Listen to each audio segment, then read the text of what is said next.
Hi everyone. Today we're going to be covering the embouchure and the first note. The embouchure refers to the way we use our mouths, lips, and facial muscles to play an instrument.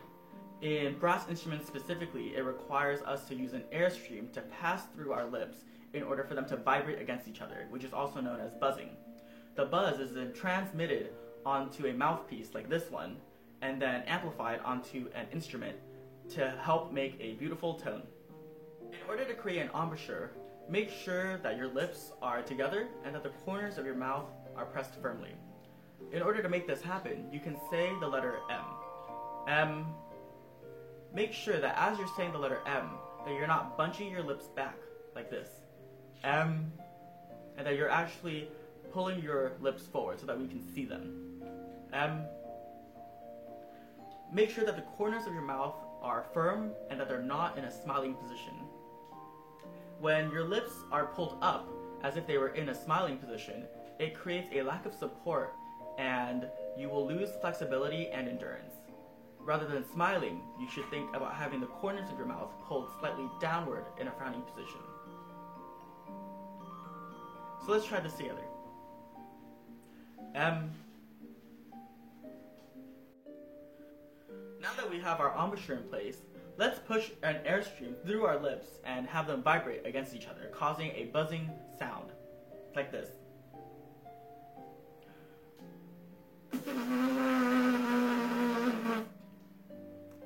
Try it now.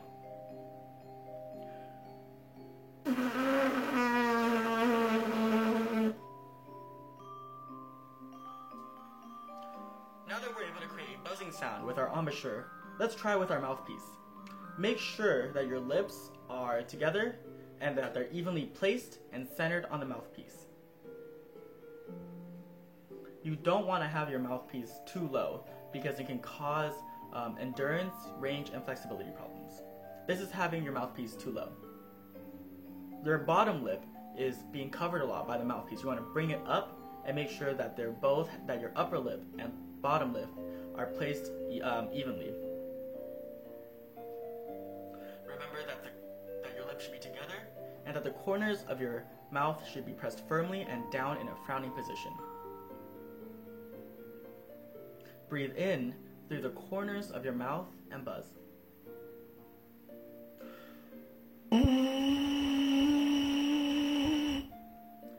Don't pucker your lips because it can cause a really low and tubby sound and you will have a very limited range.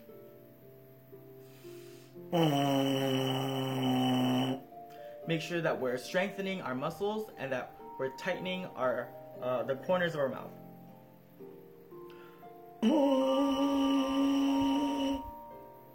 Having puffed out cheeks is also quite common among trombone players, and it's caused by having a weak embouchure. If you have puffed out cheeks, you may lose endurance and you may not be able to articulate well or play very softly. You can do this by strengthening the muscles and by directing the airstream towards the mouthpiece. This is what it sounds like with puffed out cheeks.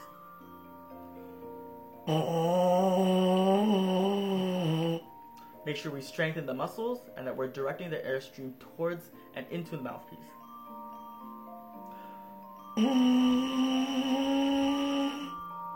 Let's try it together now.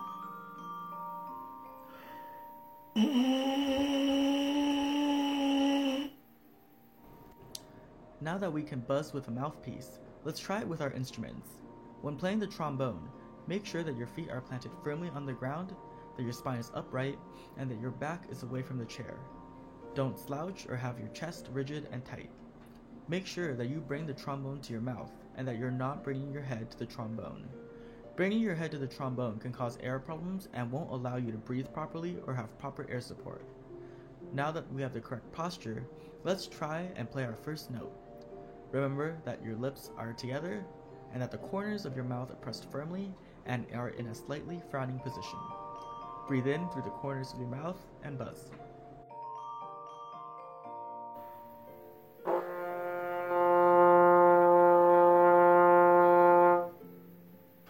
That wraps up our video on how to form your embouchure and how to play the first note.